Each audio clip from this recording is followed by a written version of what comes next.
I would guess we can start. Yeah, let's go ahead and Is that right? can catch up on YouTube. Okay. Yes, all of these are recorded. So if you miss anything or you want to come back and sort of revisit an answer that you hear, these are always available asynchronously as well. Great. Tara, are you kicking off or am I? Sorry. I thought you were, but I I can. will. Okay, Okay. great. Hello. Thank you for coming. Welcome to Nadia, who's written this very interesting book about cultural Christianity in the early church, which is interesting, I think, if you know about the early church, or if you happen to just be interested in cultural Christianity today as a cultural force in our world. We're obviously very excited to talk to Nadia directly, and we're going to have alternating questions from me and Tara to begin with, and then we will open up to a general Q&A, and you can use that little thing where a little digital hand goes up and form an orderly queue. Nadia, welcome. Thank you. It's such a joy to be speaking with the both of you. Yeah, no, this is going to be great, actually. I've been looking forward to this. I will take my advantage and use my first question. So I was very interested in your book because what you say is you're writing about people who have the faith of confessing to Jesus, but who live by the standards of their culture. But what I'm interested in is that what we call cultural Christians today are like the other way around. They're like what Philip Pullman says, like I'm a Church of England atheist. Mm-hmm. So we kind of have two types of cultural Christian here, right? What is it, therefore, that your book can help us to think about modern cultural Christianity? I love this question. I was thinking along those lines, preparing. I'm thinking, what's old is new again, sort of. So right. in the ancient world, the big problem that the Christians had was that Christianity was not polytheistic, right? In traditional Roman paganism, it's like, you want to bring another god into the pantheon? Like, go for it. Absolutely. Like every time the Romans conquered somebody, it was like, let's add a few more gods to the pantheon. Some of them are a little iffy, so maybe we're not going to like put a temple to them in a city center. Like that's just going to be weird. But for the most part, it was all fine. Well, and now we have people and Christians, in contrast to that, we're saying we will not believe in anything else. Like that was the whole point of Christianity. That's what got them in trouble, where they were saying we will only believe in Jesus and nothing else. Well, today, it's almost like we have these new pagans who say we're cultural Christians, because essentially it's like you're saying, I'm going to believe whatever I feel like believing, including atheism, but I'll add to it this veneer of cultural Christianity. It's like, well, it sounds good. It sounds beneficial, kind of like taking vitamins. Like I'm going to cover all my bases, which is exactly how Roman paganism worked. Like you cover all your bases. You add everything in just in case. And so it's this kind of just in case, like this sounds good, so I'll add it in mentality that we now have, which of course is, again, not real Christianity. I mean, we have to emphasize that is not real Christianity. Christianity has always been about belief. That's what separated it, that like Jesus plus something is not really belief in Jesus. Okay, interesting. So Nadia, I wanted to ask you, and I'm going to sort of preface this with a little preamble for some of our viewers who have not yet read the book, although everybody should, and I will be dropping a link to it in the chat, which is you talk about this image in the Christian imagination of the early Christians as the people who got it right, something that's sort of been held up, in the Protestant Reformation and other eras as we must return to the church of the early Christians because they were pure, they were real Christians, they were fully sort of countercultural as opposed to hypothetically these Christians today. And your narrative does a lot to complicate that by showing ways in which not just you sort of push back on the notion that this is simply multiple cultural identities in conflict. What does it mean to be a Roman? What does it mean to be a Jewish Christian or a Christian Jew or a subject of the Roman Empire? And you see this very much instead as a sort of theological problem of sin, of what does it mean to go along with the dominant forces of the culture, as opposed to that which we ostensibly believe and hold to and adhere to in our religious community. So I kind of want to start by actually asking you about the cultural conception and the theological conception of sin itself.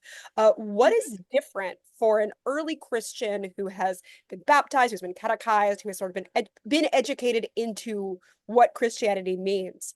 How is their conception of sin different from analogous concepts, either in the Greco-Roman world, or if you feel like also answering this, what this would mean for a Jewish Christian coming out of Judaism, like how, but what ought we to do, what ought we not to do, and how does that fit into kind of the theological and social construct? Yeah. Oh, that's a fascinating question. Um, there's there's a great book by Kyle Harper, a Roman historian, From Shame to Sin, where he looks specifically at kind of like the change of these mentalities about sexuality specifically. But the whole point is there's no concept of sin the way we think of in the Christian tradition in the Roman world.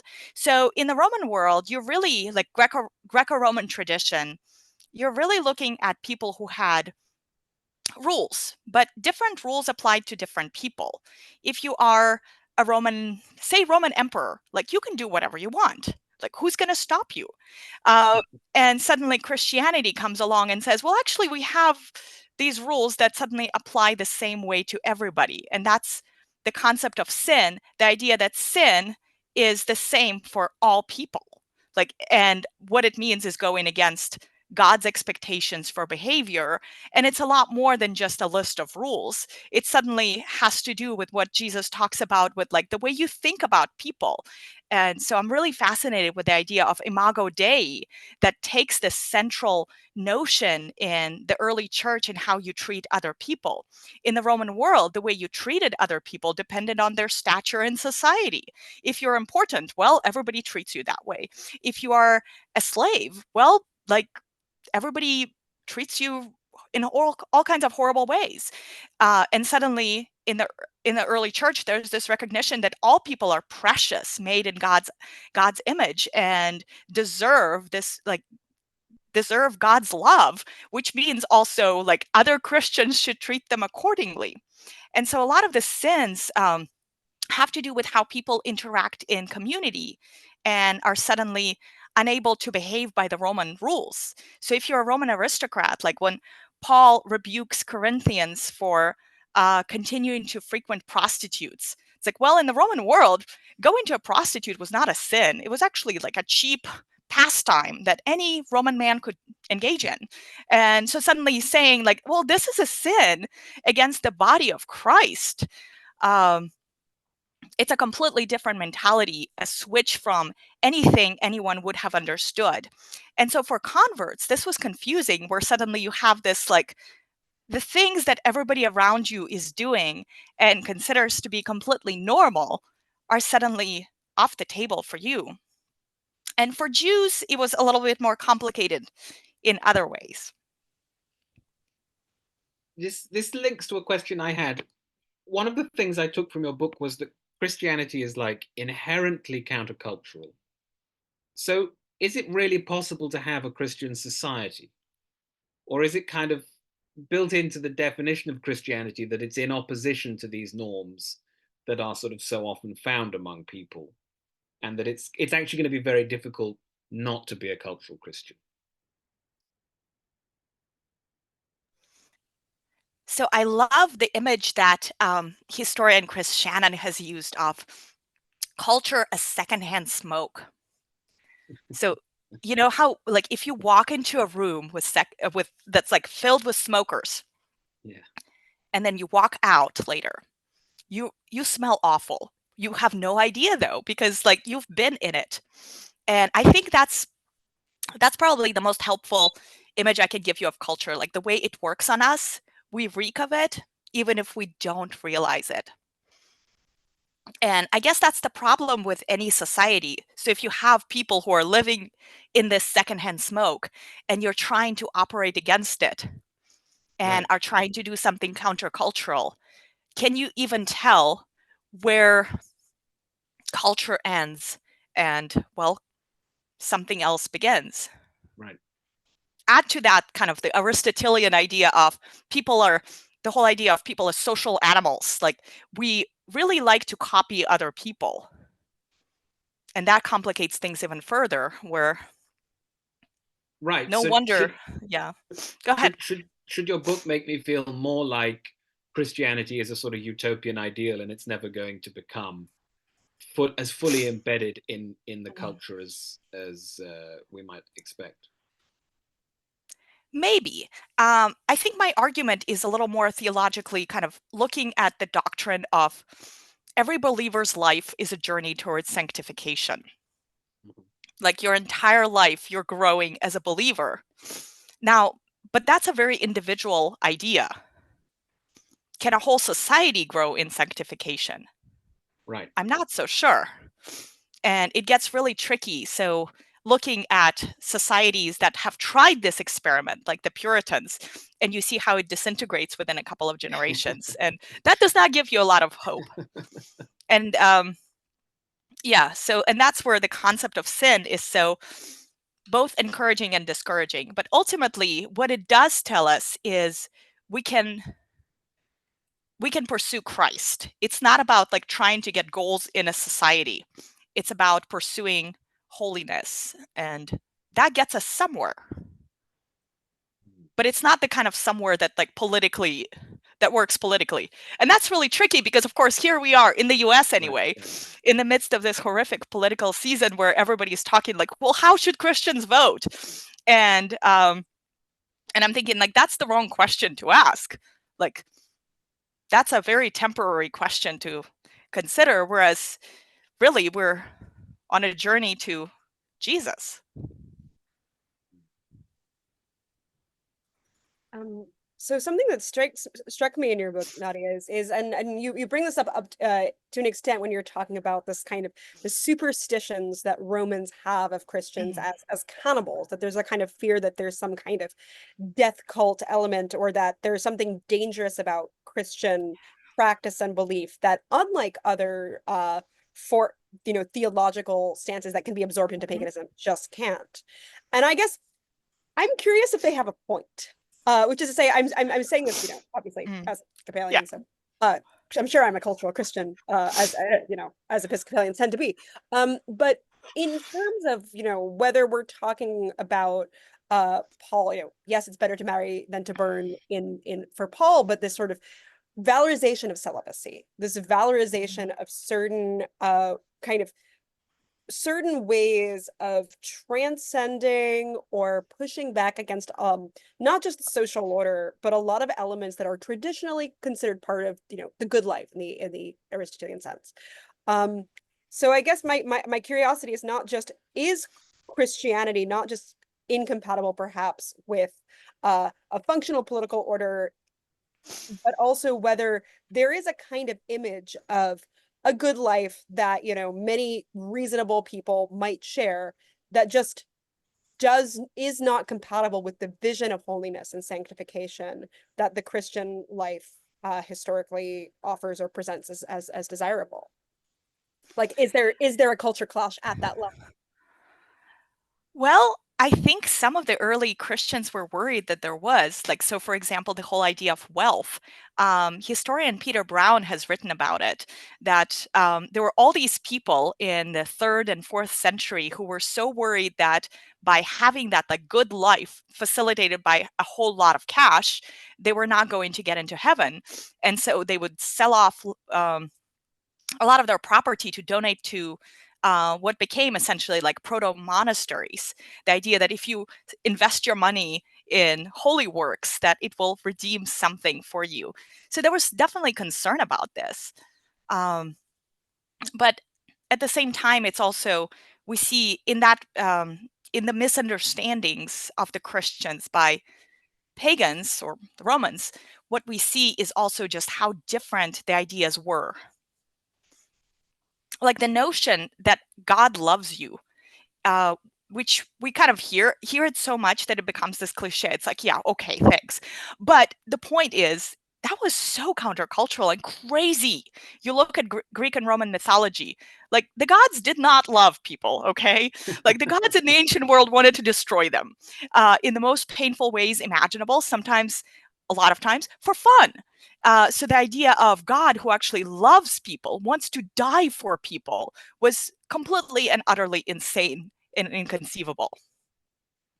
Add to that the idea that this God was also crucified, and like things just get out of like crazy land into like total loony asylum. I was quite shocked by this book because I was one of those people who thought the early Christians were really good Christians. Um, and so my question is like, if even the early Christians were cultural Christians, like, what is a Christian? Are there any Christians? Can we like, what does that really mean? How many people in the history of the church or the churches have been, quotes, truly Christian? Yeah, well, and I guess that the misunderstanding that, like the early Christians were like amazing people is because the people who have names attached to them, that's like the big saints, So we think about the people we can name off the top of our head. And all of them are going to be saints and martyrs and like really famous bishops and church fathers. Okay. Well, and there's good reason they dominate our imagination, and they wrote a lot. But so you look at those nameless multitudes, and what I find actually encouraging is that there's so much like us, like people like me who gets up in the morning on Sunday, and I'm not confirming or denying, but there might be some yelling at my kids, like as we try to get ready to like get to church on time, like things like that, where you think like that was not particularly holy of me. But the point is like that's everyday life and sanctification that happens in the midst of it, and you ask forgiveness, and you like find joy in worshiping the risen Lord together all over again. And so there's something that happens there where it's fascinating to see other Christians and realize like, okay, the reasons that I'm struggling are because I'm like a normal person who is trying to pursue this life.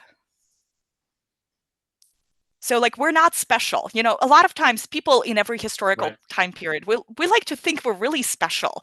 And you know what? Our problems are just so different. Like, I'm sorry, you're going to have to like bear with us. The problems we have are just so severe and terrible and heavy, and nobody gets us and all of that. And this is just so like narcissistic and crazy and not true. And that's where it's so fascinating to see those parallels. Like, yeah, other Christians were dealing with it too. So I'm curious, Nadia, about the difference between a kind of countercultural approach to Christianity in the Roman world, particularly, where you have this kind of dominant, pagan, if you want to call it, vision of the self of society, where it is hierarchical in certain ways. There is no conception of the Imago Dei, with kind of contemporary society where arguably a lot of those sort of once quite transgressive Christian ideology has in fact been normalized. And I think there's historians like Tom Holland who have made the case, I think quite convincingly, that the modern liberal tradition, however you sort of think of it as a Christian today, owes quite a great deal to the Christian theological stance.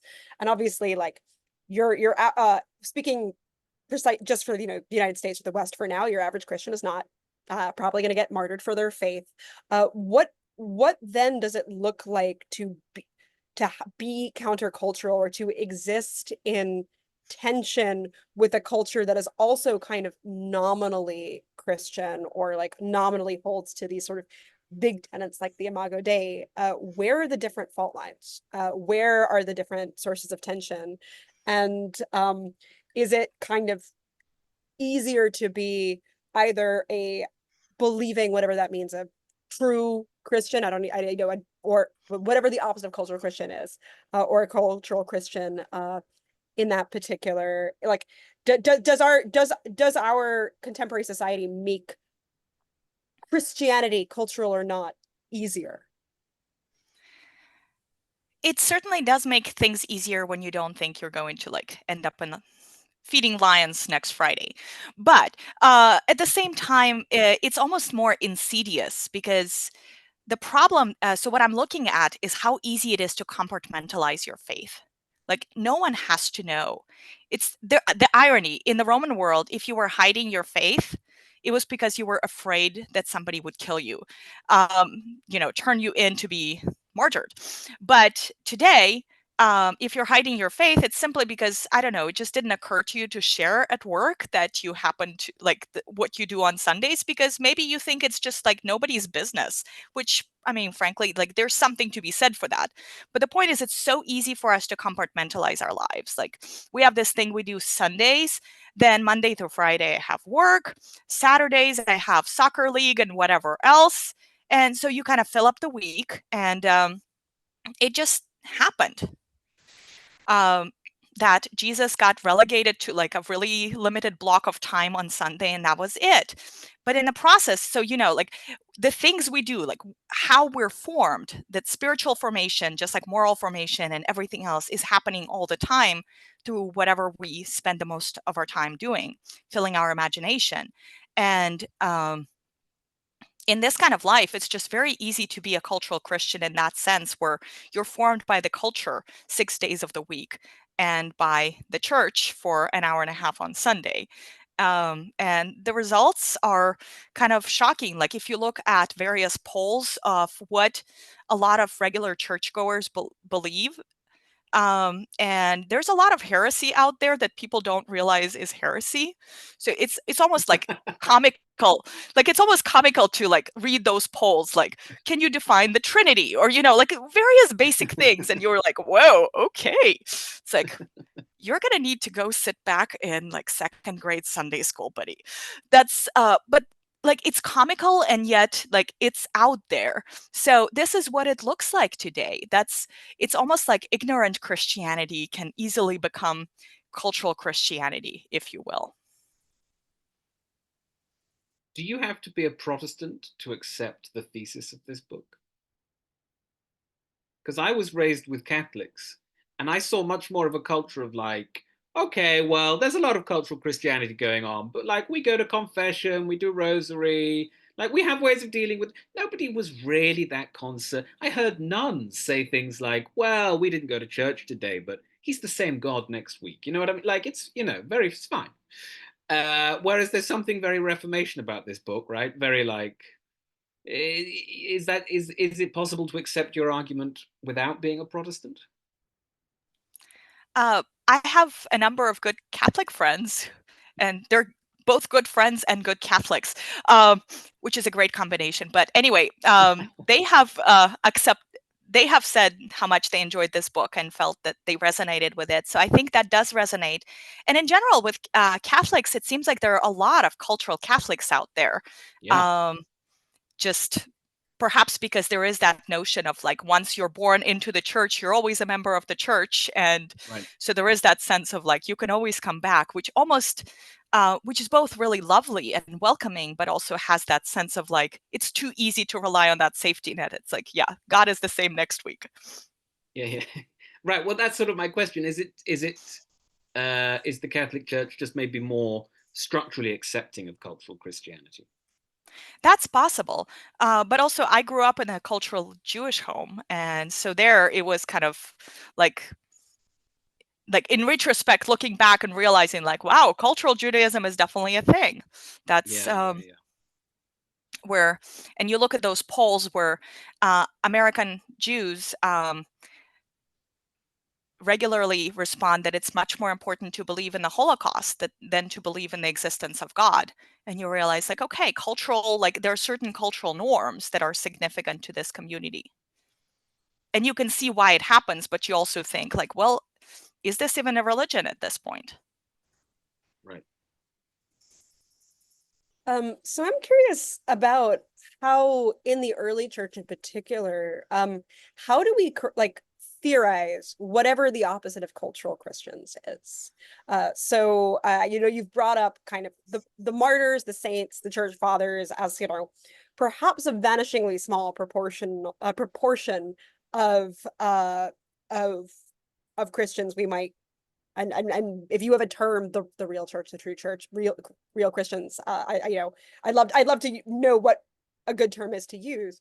How aware was the early church, not just that this was a problem, but that the vast majority of Christians would be cultural Christians? The vast majority of people are not saints or martyrs or church fathers, and even one could make the case that plenty of them too were sort of imperfect in their own ways. And I would venture that, given the sort of difficulty in even circulating information in the ancient world, like, it's probably true that if you like interrogated some of those martyrs about their thoughts of the Trinity, like, they might not be quote unquote doctrinally correct either.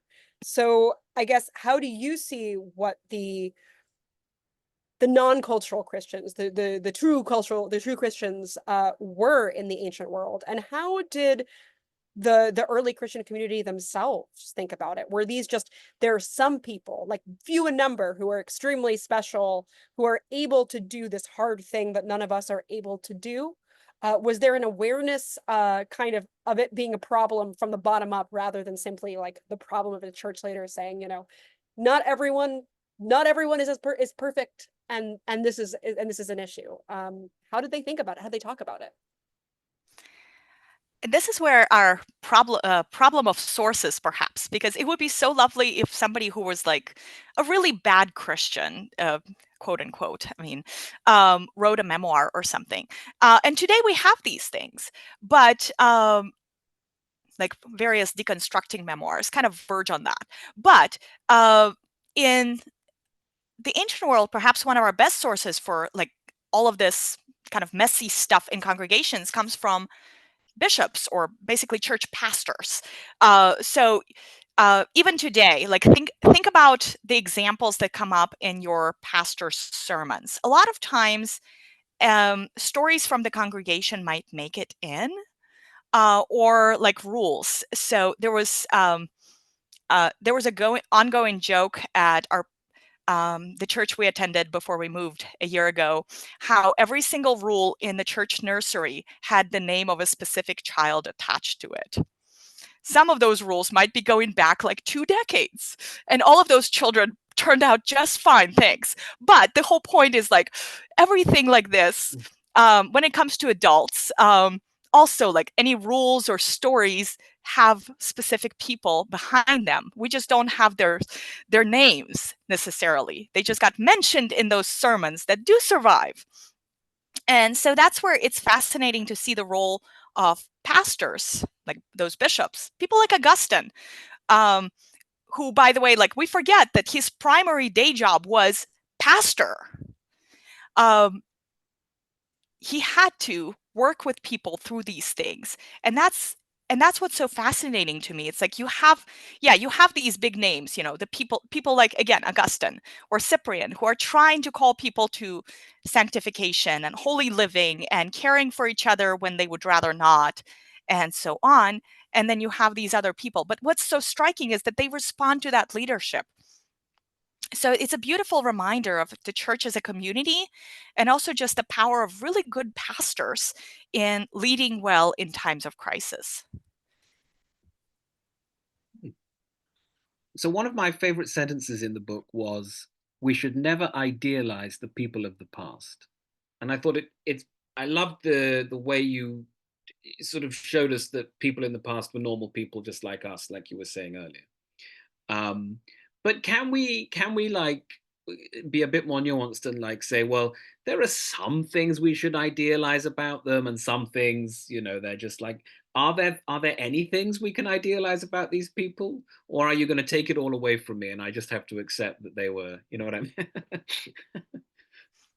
I know, it's really sad. It's that's kind of that's why nobody likes historians at cocktail parties. But that's okay, that's not true. We also like bring all the salacious gossip from like 2000 years ago. So like there's good stuff too. Great stories. Yeah. Great stories, absolutely.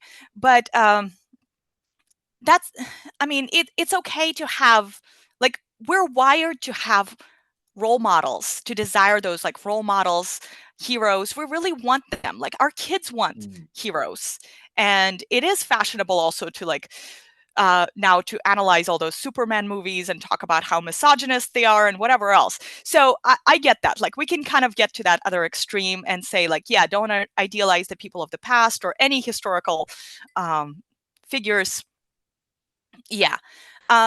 Perhaps the middle ground would be just to say you can have your heroes, just don't be blind to their shortcomings. But of course, part of my point is let's not be blind to our own shortcomings either. Right. Remembering that people are people perhaps is, I mean, it sounds so simple, but it is really difficult for us. We get attached to particular people, causes, and we, like, next thing you know, they can do no wrong in our eyes. And there are a lot of really bad historical biographies that are guilty of this. We won't ask you to name. No, definitely not. So I want to ask you a little bit more about your sort of treatment of culture overall. You described it in this conversation as secondhand smoke. And more broadly in your book, when the question of culture comes up, it's often as a sort of like dangerous miasma that pollutes us in some way.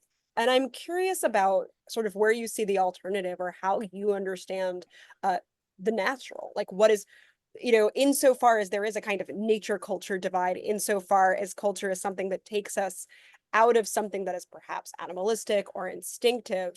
In what ways do cultural sins or sins of the culture look different than quote unquote natural sins or sins deriving from something that is bestial in us, or you can sort of explore that dynamic in whatever way I think makes most sense to you intellectually. And in particular, I don't know if I'm pushing back exactly something, but a curiosity I have is, or something that's interested me about Christianity, is particularly the way in which it is very much a religion of culture. In terms of, I was, interested, the idea that the sort of the genealogy of Jesus, there's a very important adoption at the end of, the 14 generations, the 14 generations, the 14 generations that get you from David to Joseph, the adoptive father. This is a religion that is found in and through a person, but also a text. There is, whether we're approaching this as believing Christians or not, I think it's fair to say that this is a religion that is bound up with cultural production and cultural understandings of relationships, including, as you point out, the idea of the city being so important. So where do we think of Christianity, or is there such a thing as a natural Christian? Is there such a thing as natural sin? How do we understand where culture acts as a kind of secondhand smoke, and where it makes possible a religion that seems so rooted in cultural production and cultural, non-natural understandings of even generation and family? Yeah, I really like this question. My first thought is the desire for beauty. Like there is this desire for beauty that we all have. And I think of this as a theological kind of part of the imprint of the Imago Dei. And pagans had it, even if they didn't know where it came from. So you look at the most beautiful works of art, most beautiful works of literature, something like Homer's Iliad, Greek tragedy, and so on. Like any of us can read those now and say like, wow, that was beautiful. Like that really stopped me in my tracks and made me like have really deep emotions and of various sorts. And that does constitute a culture. So there was this element of pagan culture that Christians certainly have seen and continue to see as important, although Christians read these works differently. And perhaps that's where this interest, especially like today, when I think of Christian writers, and you actually are an example of this. Like, so the novels you write, like here in Avalon, I think about it as creating a healthy kind of Christian culture today. Like, what alternatives are there to things we could be reading? Well, here are works that call us to beauty in the here and now, like in a really unexpected way. So, like, there is a way to create this beautiful culture, or to feed the minds and souls of believers today through these kinds of things, as opposed to like something that is much more overtly like worldly and not as edifying, perhaps. That wasn't a I wasn't teeing you up to say that, I promise. Well, I do think literature plays such a central role in shaping culture. It certainly did in antiquity, and certainly like with Christianity as a religion of the book. When we talk about Christianity as a religion of the book, that the written word plays such a massive role in shaping culture. All of these kind of connecting elements and seeing the flourishing of Christian novels today is a natural kind of continuation of that tradition. So my last question is, how optimistic are you for the future of Christianity? Jesus is in control, like that's the thing. I do think in every generation there's been some pessimism, like what's happening, like is the end of the world near? It is kind of funny to read a lot of late antique Christian writers who are kind of talking like matter of factly, like, well, yeah, the world's going to end really soon. It's like, buddy, you have no idea, like really. But that's the thing. We are very small, both in our like abilities as people, like creatures of dust and fog, if you will. And there's a certain beauty in remembering this and thinking, I am going to follow Christ as I can in this feeble body, like in this very short lifespan that I am given. And I'm going to make it as beautiful and as possible for my family, for people in my community, for my church. And that's really like, that's what I can do. Like, I have limits, and that's a theological truth. So asking those kinds of big, like, it's almost arrogant for us to say, like, is Christianity going to survive if we don't do X, Y, Z? And again, that's a very kind of arrogant question.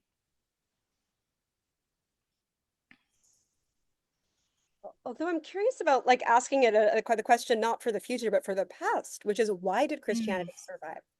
If we're sort of positing the demands that Christianity makes morally and ethically upon its adherents are so high that even in the age of martyrdom, most, like, even especially in the age of martyrdom, most people cannot live up to them. We do have these stories, and you write so compellingly about Perpetua and Felicity, of people who do choose to die for their faith. You also point out the numerous accounts of people who, when presented with the option of martyrdom, went, yeah, maybe paganism wasn't so bad. So we have a sort of unsustainable faith in practice. We have in the forces in the ancient world, political and social, that are putting it in various points in history, martyring Christians, at other points simply seeing them at odds with the dominant cultural value. And yet here we are in an ostensibly more Christian or culturally Christian time than the ancient world. Is its impossibility a key to kind of its success? Is this account of grace and the fact that no one is fully expected to live up to these tenets part of it? I mean, why did it not, like so many other mystery religions of the ancient world, die out? Yeah, and I don't know if I have a full answer here, but I think that there is this attraction, the aroma of Christ, that defeats the secondhand smoke at every generation. That is what keeps drawing people in. And it's fascinating how in the 3rd century AD, this age of persecution, but also the age of just so much sin within the church. And we see Christianity go from less than 1% of the population at the beginning of the century to about 10% by the end of the century. So clearly, like the the beauty of seeing people who did care for others made a difference. And just the faith of those who cared was very compelling for others around them.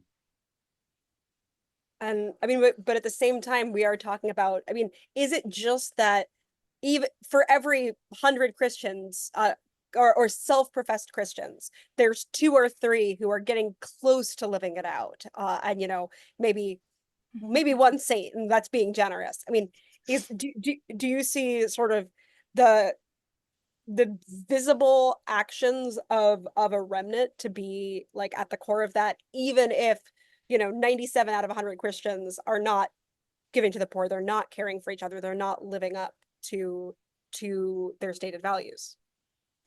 I think in every generation, there are also a lot more invisible saints, the people you'll never hear about, who never appear in our sources, never made it into sermons. People like just you think of somebody like a mom of 4 who regularly takes meals to friends who are in need, who volunteers, like just you think of all those works of mercy, like people who spend decades quietly living out their faith with those works of mercies. And that's just one example that comes to mind, like the sort of person who would leave no written record of it all for historians to consider. Because that's the thing to keep in mind. As a historian, I look at the written record, and the written record is usually skewed towards extremes. But there is a beauty in like average believers. And even looking at my church, like there's so many people who are just beautifully living out their faith. And some of them have been doing it for decades. Were they perfect this whole time? Probably not. And yet the church persists, it quietly grows, it quietly thrives. Sometimes we forget the beauty of this like quiet, invisible goodness. Reminds me of Middlemarch when she says at the end that you were expecting great things of Dorothea, but in fact she did do great things. They're just not going to make it into a history book, right? Yeah. That's the real beauty. Yeah. Mm-hmm. And it's really encouraging. Like, I mean, I'm a mom. Like most of my days, I spend doing those kinds of quiet things. And all of us do have illusions of grandeur sometimes, like hopes for like really amazing things we're going to do. And at the end of the day, you realize like, no, I'm doing really amazing things here. But yeah, not history book worthy for sure. Right. So I have a couple more questions, but I want to, I feel like I'm going to ask the bigger one, then a couple of more granular ones, only because I want to keep us on this conversation. And that is, what do you see as the primary sources of tension in the contemporary world between cultural Christianity and sort of remnant Christianity? Where are the points in which the culture is leading Christian, or where you see people who are nominally Christians moving away from that? And what are the kind of resources, assuming that what we want is, what a Christian would want is to kind of pull people back to a more forceful faith? What have historically been the best ways that people do that? You've mentioned literature as one example, so it's sort of a double question, but answer. Yeah, sure. Well, to answer the second part first, perhaps the best way is to join a really healthy church. Like Christianity has always been about community, like being part of the body of believers. And it's not just like pretty language, although it is pretty language, but it's really about other people growing together with you. But again, like healthy community. To get back to your question about the tension, like what are some of the problems today? One of the tensions is actually almost within the church, in the sense of like there's a lot of this politicized culture warrior language about like almost beating people if you're not a good enough Christian, which I don't find productive necessarily. Like it's yes, the Old Testament had those prophets who, told people how wicked and awful they were and called them back to repentance. It might not work today if you're using that model of evangelism on Twitter. Like just a thought. Anna, you've got your hand up. Hi, yes, and hi, Nadya. Welcome to Interintellect. What a pleasure. This is so much fun and so interesting and beautifully hosted by Tara and Henry. I'm really curious, and we touched upon this a little bit, but I think about this a lot. We have 5 major world religions, right? I mean, there is also maybe the Tao, if that's a religion and not a philosophy, but we really always talk about the same 5 things.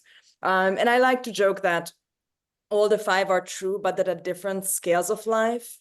So if you're looking at a family, you want to be a Jew, it's all about raising your kids and not fighting with your spouse. If you want to run a small country, you need to be a Christian, right? You love thy neighbor and it all works out. If you want to be an empire, maybe you want to try Islam, a little bit more aggressive to the outside. If you want to expand, chronologically back in time, you might want to try Hinduism. And then you have Buddhism, which, removes the self, and then Tao at the top. But it's also true that when we talk about the possibilities of being a cultural member, or, sometimes, a cultural Jew identifies as a cultural Jew and a rabbi is like, no. That's not, no. Or maybe you think, well, I don't believe in Christ, but I'm a Christian. And maybe your pastor will be, yeah, I have some news for you. I don't know if this is mutual, this is not working. And I'm so curious about what might be the reason why we have these 5 equally astonishing kind of winners of the religious Darwinism of the past 2,000 years. Hundreds of thousands of religions try their luck, and these 5 seem to be working for people over and over again in every generation, in a variety of different climates and situations in history. But they are all very different when it comes to the cultural version of them. I don't even know, and I don't know if we have anybody here who's, for instance, a Buddhist. Like, can you be a cultural Buddhist?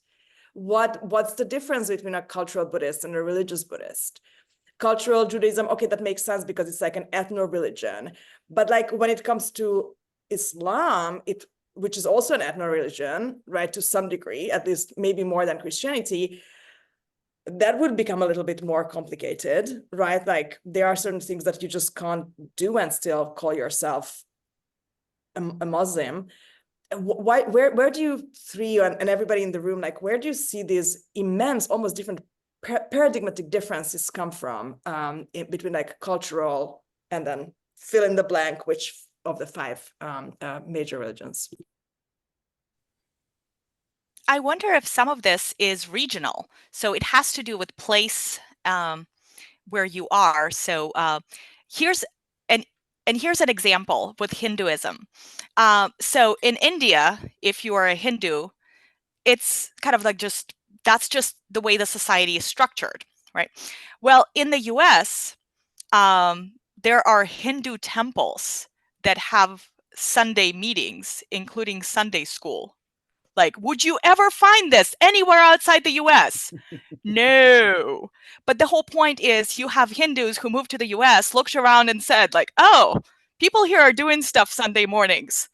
Well, I guess we'll start Sunday school, but make it like Hindu.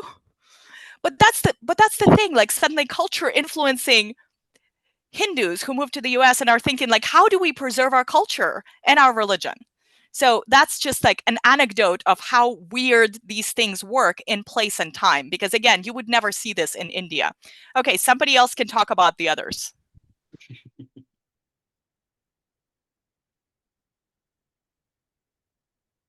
I guess just to, sorry, don't want to follow.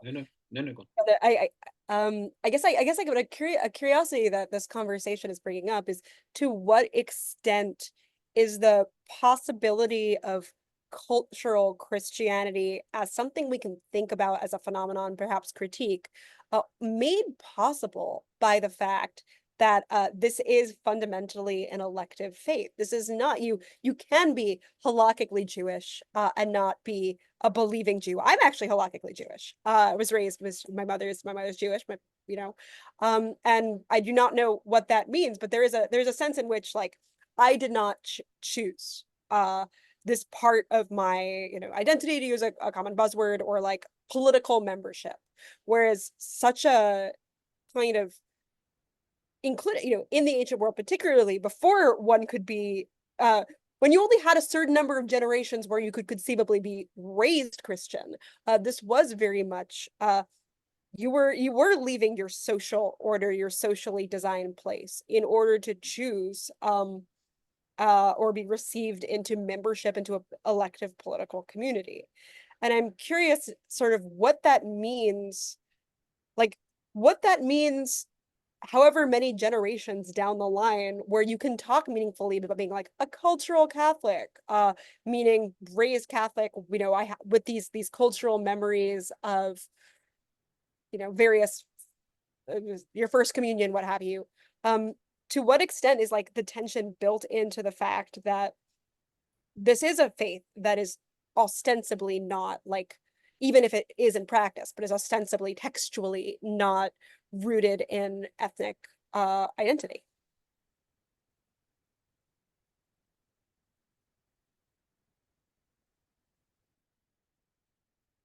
Okay. We have 2 questions, Adrian and then Anna. And I will encourage some of you as well. You know, you can always raise your hand. I think we are just sort of organically moving into the question portion, but also if you don't like talking on Zoom, do feel free to put questions in the chat as well. And you can ask either way as you prefer.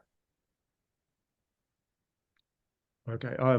I have absolutely no idea how to answer Anna's question because it's titanic.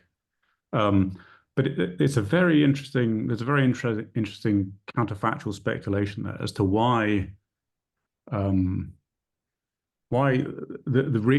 Nadya said, why the regions in which Hinduism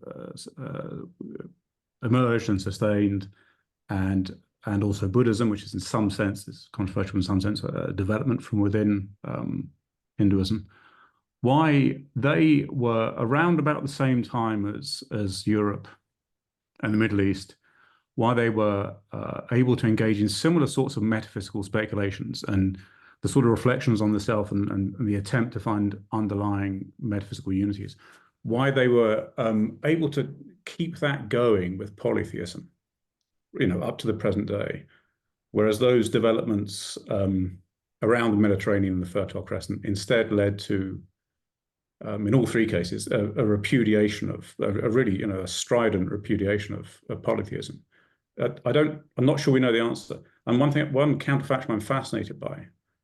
I mean, people could write a series of dreadful novels about it, I guess, but I'd be fascinated to know what it would have looked like had it gone the other way. If there would have been a Mediterranean, a sort of Greco-Roman version of the way that Hinduism and Buddhism went, maybe something that would have come out of Stoicism or Neoplatonism or those sorts of things. I mean, it's just very interesting to think about. I have no idea what the answer is to either of these questions, really. Interesting. Thank you. Should we go to Anna and then Ben? I'll be very fast, thank you. Just a reflection on what you said, Tara. So there are arguments which I find extremely compelling, and I think they are kind of resurfacing. And Henry, when you and I were hosting the members only fireside about Ayan Hirsiali's article when she converted or came out as a cultural Christian, this came up, which is fascinating to me, because that basically says that actually Christianity is also an ethno-religion in the West, particularly in America and in Europe, because if you're a European, even if you've been basically an atheist since the Enlightenment and your ancestors helped decapitate French aristocrats, you still are living in a Judeo-Christian philosophical tradition, and your entire politics, education, view of human rights, children's protection, divorce, monogamy, etc., you're a Christian.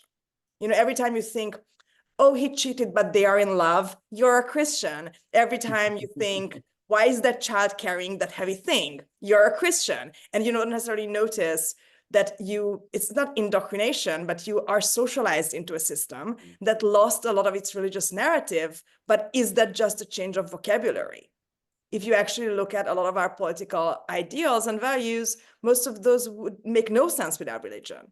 And actually, atheist power always has a legitimacy problem. There are always a variety of different things that can arise. I mean, we will see that in a few weeks to what degree.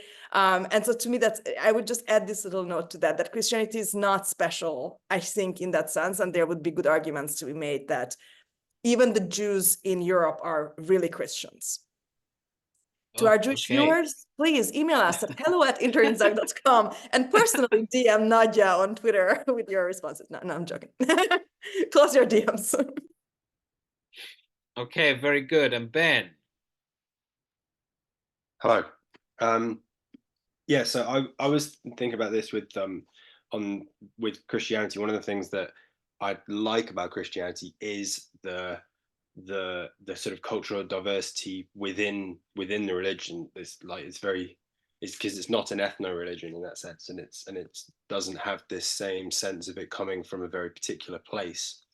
And I think that's part of its appeal and part of its ability to allow for this cultural Christianity is because of its assimilation of lots of different cultures and its ability to pull in other what would have been pagan or polytheistic sort of traditions and pull that into its own set of rituals depending on the place that it finds itself. So like the Christianity that's in China is very different to the Christianity that's in South America. It's very different to the Christianity that's in North America. It's very different to the Christianity in Europe. And I think that what you find is when Christianity reaches these places, it actually is able to pull in and redeem into the religion what were the cultural stories of the place as it existed. And we were talking earlier about idealizing the past and whether we should do that, and whether we should take what was good from the past. And I think that's precisely what Christianity does when it meets other cultures, and as a result it can actually assimilate and subsume within it, as I'm a believing Christian, so I'm going to go with it, like as Christ does, pull into himself all of the nations. Like that is a solid picture, a tangible sort of vision of what that actually is. So for me, the idea of a cultural Christian, part of what makes it work and part of what makes it sort of part and parcel of what it is to be Christian is to pull in the cultures from that it meets and actually do away with all of the sort of bad from that culture, right down to like that's the central ritual is a ritual cannibalism. Like like the most depraved parts of any culture can still be subsumed and redeemed within the ritual. So that's my thoughts on that. Yeah, very nice. Thank you. And should we hear from Yang? Yeah. Hi. I was just thinking about a comment that was made earlier about Christianity as a sort of ethno-religion. And there's a lot of people here in like New York City who say, I'm in like an Irish Catholic or I'm an Italian Catholic, where it's like their idea of Catholicism is kind of like brought within the context of their ethnic heritage, which is being Irish or being Italian, or like Orthodox Christians will have national churches, right? So like the Greek Orthodox Church, the Russian Orthodox Church, the Ukrainian Orthodox Church. And my understanding is that Protestantism and early Christianity are more similar to each other because they were, in fact, there is no Jew or Greek because we're all one in Christ Jesus. Is that sort of interpretation of early Christianity and Protestantism correct versus like the more, I guess you would say, ethno-religious background of Catholic and Orthodox Christianity? What do you think, Nadya? I think there's always going to be some regional flavor. We can call it various things, but I was thinking, for instance, of Augustine being kind of horrified with some Christians in a North African city who kept doing for a while a really violent local ritual where he had to tell them, like, this is not compatible with your Christian faith. So things like that, where you think like, okay, so sometimes, like what Ben was talking about, I really like that, by the way, Ben, just the idea of Christ redeeming culture, because it's true, he does. And yet sometimes also it takes a while, and it takes somebody from outside, like Augustine, to come in and say, like, that element of culture, like that's got to go. So there is some of that as well. And with Protestantism, there's just so much diversity. Both, maybe we don't think of it as ethnic necessarily, but some of it is. Yeah. I'm a member of a denomination now. Like we were in the PCA for a long time, for those who know what it is, Presbyterian Church in America, like a conservative Presbyterian denomination. But then when we moved halfway across the country a year ago, the closest theologically to where we would be comfortable that we could find is an evangelical free church, which started out as a Scandinavian denomination. And it no longer has that Scandinavian Protestant flavor necessarily, but they talk about it in every church document, which is kind of funny. So I guess I'm now like a Scandinavian Protestant, sort of, but like 10 generations removed. It's really weird. I have like no Scandinavian connections. If you start like inventing assemble yourself chairs and naming them weird names, call us. We'll help. You know, it would actually be a really useful skill to have in my life. Okay, so what other questions? Oh, sorry, go on. Right, but was it like the early Christians be like, you know, I'm a Corinthian Christian, you know, because I have Corinthian background and I'm a Christian, or like I'm in Thessalonia and I'm a Christian, or was it like Christianity subsedes those like city-state identities? Oh, I see your point. Yeah. I think you're right in this regard. Like they would not have identified themselves as like, I'm a Corinthian Christian versus something else. I think you're right. And that is a really good point. Although in behavior, sometimes you would still have certain regional behaviors where you realize, you know, churches in this part of the empire behaved in a certain way. But that's a good point. Okay, what other questions do we have for Nadya? We have her for another 20, 25 minutes. This is your opportunity. So get yourselves lined up. I think Tara may have had a couple of spare questions that she can use as well. So what else do we want to ask? While you're thinking about your questions, I'll just jump right in. What's so wrong with the stylites, Nadya? That was one of the most counterintuitive parts of your book, because I know we've got our martyrs, we've got our church fathers, we've got these sort of figures that I think many people thinking about the early church think of as the good guys. And you know, and then you talk about these mystics who are in many ways popular sort of celebrities as well. But you really look at them in the context of this sort of ancient world, the prophet celebrity, rather than a real or faithful mystic. So I was wondering if you could talk us, especially those of us who have not read your book, through your reasoning about why we actually might want to put the mystics who lived on pillars in cultural Christianity category rather than remnant category. That's fair. So just to give a little bit of a background, I'm looking at, so I was looking at the people who became kind of like entertainment, not necessarily intentionally, but simply, so like Simeon Stylites, who was just had such a holy aura. Everybody kept following him around, and he kind of got sick of all the attention. So he moved into an abandoned part of an old town and started living on top of a pillar, and people kept coming to him, and he kept moving to taller and taller pillars. There had to be a pulley system for delivering food to him. Anyway, so the logistics of it, and like imagine sleeping 50 feet off the ground on this, like hunched over on this tiny pillar. But anyway, so I connect this to stories in the ancient world that I think people who went to see him would have known of various other entertainment figures, very kind of spectacle oriented. And usually when we think of somebody or something as a spectacle, it starts getting a little extreme and over exaggerated. And so the distraction suddenly from just like Christ to this saint who is a strange kind of like caricature.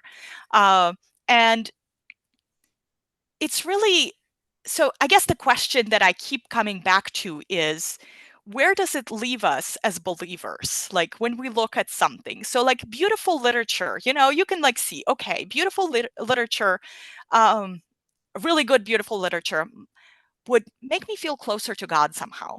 Like, do you feel closer to God if you go to look at a random guy? Well, not random guy, I guess. He is a really specific kind of guy, living on top of a 50-foot tall pillar.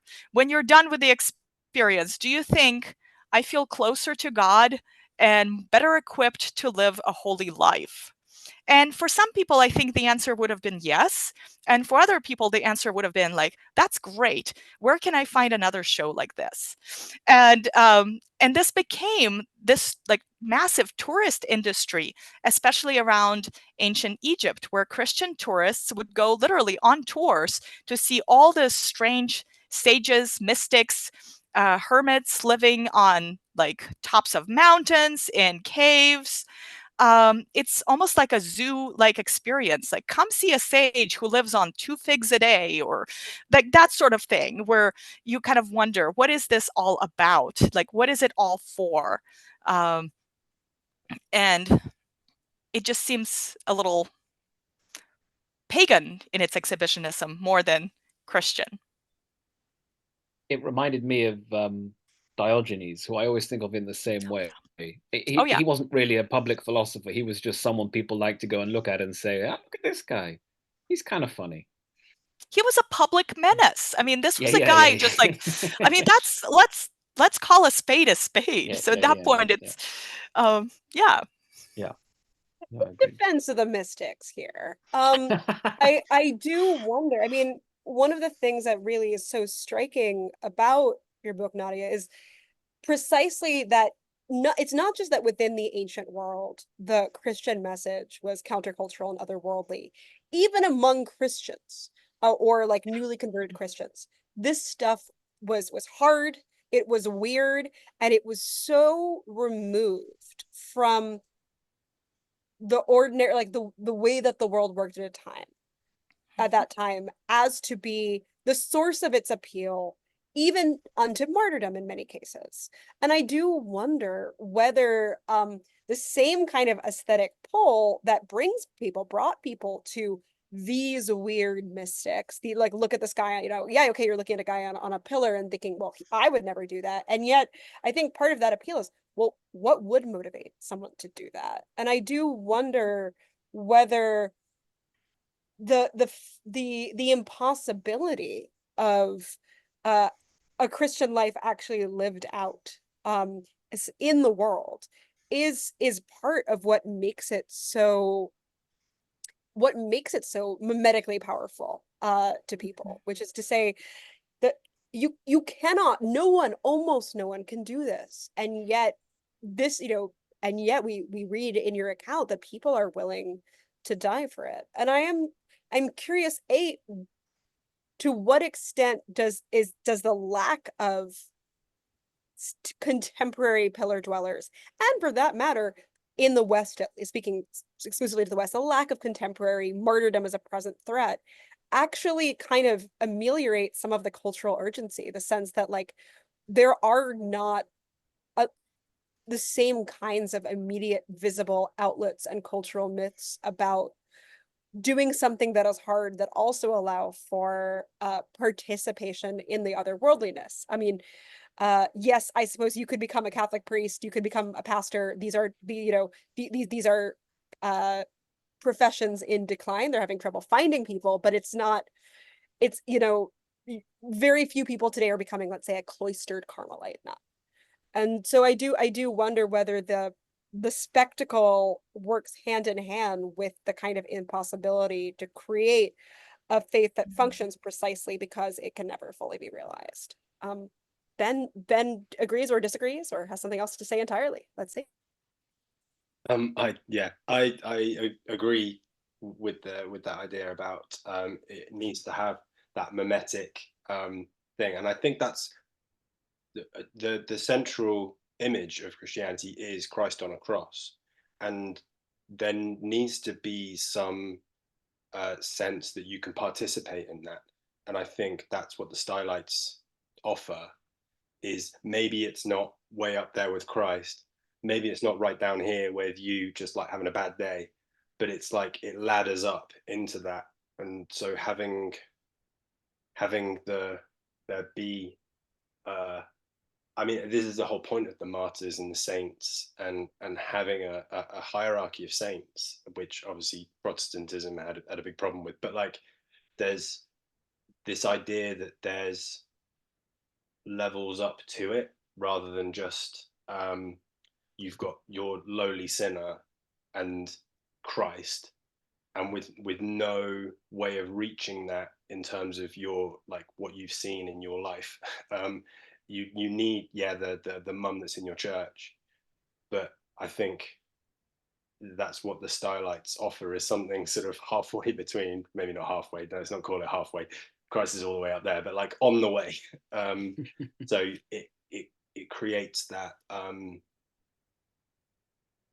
that sort of ladder, that sort of trail that you can start going on, so that you're not only looking at the most extreme levels of what it is to be Christ-like in Christ himself, but there's something on the way to that. And yeah, it's a spectacle, but I mean, Christ on a cross is a spectacle as well. So. And that is a good point, but I would add to it that motivation matters. So perhaps one of the things that really just always like rubbed me a little the wrong way with Simeon's story is how he was trying to get away from people. It's like too many people, they're loud, annoying.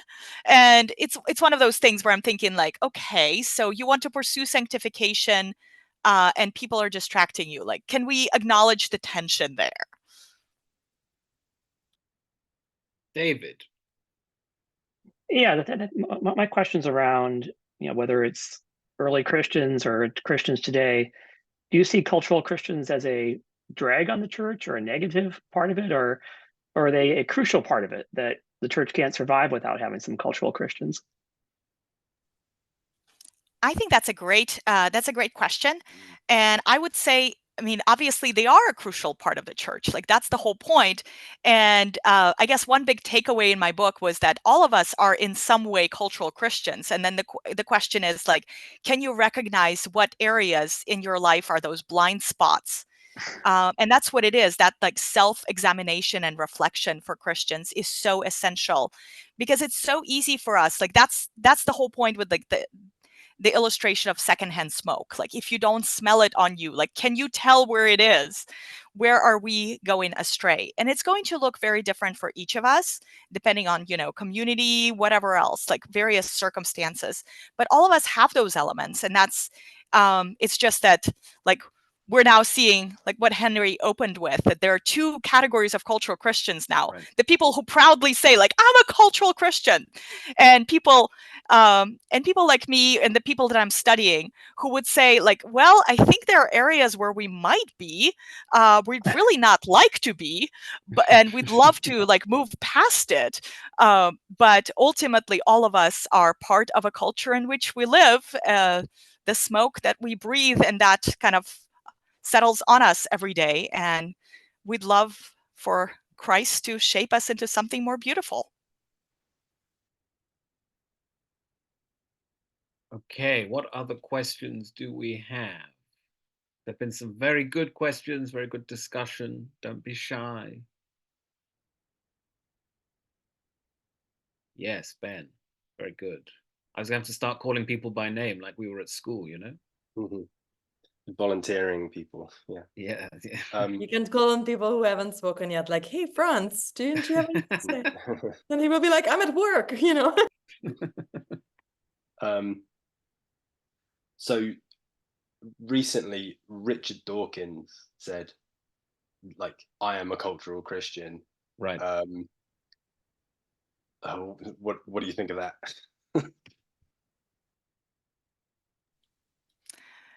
You know, like so many conflicting emotions, probably for all of us. But the whole point is the reason he could say this is precisely because there has been 2,000 years of faithful Christians building up the church. So he can look at it and say, they've got something good and I want it. And so now he's taking this like pagan polytheist approach and saying, I'm going to add it to whatever other like good things I have. And ultimately, those kinds of confessions just show that he doesn't understand what it means to be a Christian. That like you're missing something really crucial. Go ahead, Anna. Yeah, but it's even more complicated, right? Because when he was on stage with Ayan a couple of months ago, and this is where I didn't know that I came to Salon apparently to prove that Christianity is an ethno-religion. I apologize. This came out of nowhere. This just happens to you at an interact salon. So things like that happen. I might write a book. And so on stage with Ayan, he kind of berates her that she converts as an ex-Muslim new atheist to Christianity and kind of accuses her, which by the way, is not entirely false. So like it's more like it's a fact that you can interpret in a positive or negative way, that she converted only for psychological comfort. And so the conversion into cultural Christianity is a sin, is like I don't know, giving up or something. Whereas Dawkins, who was born into Christianity and didn't have to work for it, I mean, this is what Tara, you were mentioning, can call himself a cultural, or can realize that at the end of the day, he's a cultural Christian. And funnily, this is the same in Judaism. I mean, if you happen to be classified as a Jewish person by friendly or unfriendly external, eyes, then that's the thing. You can't leave and you can't join, really, right? But if you want to convert to Judaism, that's really hard. You can only convert as a religious Jew. Like where I'm from in Budapest, you can convert as a neologue, which is the kind of between Reform and Orthodox in the US. It's like a special Eastern European thing.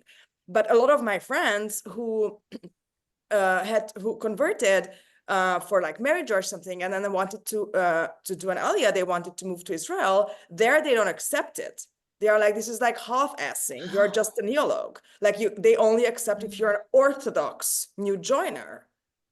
Which means that, imagine the situation where, I don't know, you're a completely secular, I don't know, originally Lutheran woman or man, you want to marry this culturally Jewish person who is not even religious, but I don't know, the grandparents insist on a religious wedding. And now, it's like Sex and the City has this scene, right? That the converting wife is way more religious than the spouse for which they are converting. And it's really funny because we kind of like, laugh at this when it's like when about Judaism, like like well, for men it's more difficult to convert than women, blah, blah, blah. Haha, wink wink. But like it's the same for Christians. That's why it was such a big deal that Ayan wrote this. I mean, for a variety of different reasons, but for that as well, that to convert into cultural Christianity raises the eyebrows of famous Christian atheists. It's almost like you just want the good stuff. But I think it's Dawkins who just wants the good stuff, right? Because he didn't have to work for it, whereas probably Ayan really had to work even for the cultural Christianity. And that's where I question whether her conversion is entirely in that same category, because that's where I'm puzzling. Like, to me, it seems like she's actually believing something. No psychological comfort without some kind of belief change. Exactly. Sorry, Richard. Yes. We should tell him. We should text Richard. You're wrong again, Richard. I spoke to Ian Wilson recently, and he talked about this thing of kind of Anglo-Catholic agnosticism, which is like, I think, a very, very sort of British subculture within a religious subculture in England, right? But where you're like C.S. Lewis and stuff like that? No, C.S. Lewis is no, Anglo-Catholic is like when the Anglican Church in the 1830s was like, well, we're actually pretty Catholic. We should just put on nice clothes and be more Catholic. and then they had the row again, and some people left and whatever. But then what you They have now realize is that it comes with a pope, no? no, well, some people left to have a pope because they were like, if I'm doing it, I'm doing it. And then everyone right. But he was talking, and I said, "Oh, is that cultural Christianity?" He said, "No, it's absolutely not, because it's like it's a some days we believe, some days we don't know what we believe." And he said, you'd have to be a very strange person. I didn't know what to make of this, but he said you'd be a very strange person if you could really believe every day of your life without any qualms in the whole thing. And so there's this kind of he called it Anglo-Catholic agnosticism, and I thought, actually, that's a very different thing from the Dawkins cultural Christianity. And I don't know where it sits with her, but that kind of, there is a genuine question of faith. There is a genuine wrestling with I feel this and I believe this, but sometimes I find it difficult, versus the kind of what we might call the Tom Holland converts. I think it's really hard for cultures to be Catholic where underdogs are not idolized. You have to have I come from a place where, like, and even Francis is a very Christian Catholic place in the sense where being first the kind of loser of the game and then revolting and finding another way is seen as a really, really big positive. I think in a lot of places, Protestantism fares better because it's striving and succeeding and creating a better, like, wealth and prosperity that I love for the next generation. And that's a far more Protestant idea. So it's interesting how, for me, if it popped up in Britain, it would kind of like do that, but without helping the little guy, no? England is more like the little guy, yeah. It's a very English way of doing things. Yeah. Okay, we have a few minutes left. Is there anything else anyone would like to say, question, yell? No. Well, I found this fascinating, and I learned a lot. And I recommend Nadya's book to you all. Thank you so much for being here, Nadya, and for all of you. Thank you so much for hosting, and thank you everybody for a great discussion. Yeah, it was really good. Thank you, guys. Have a great rest of your day, everyone.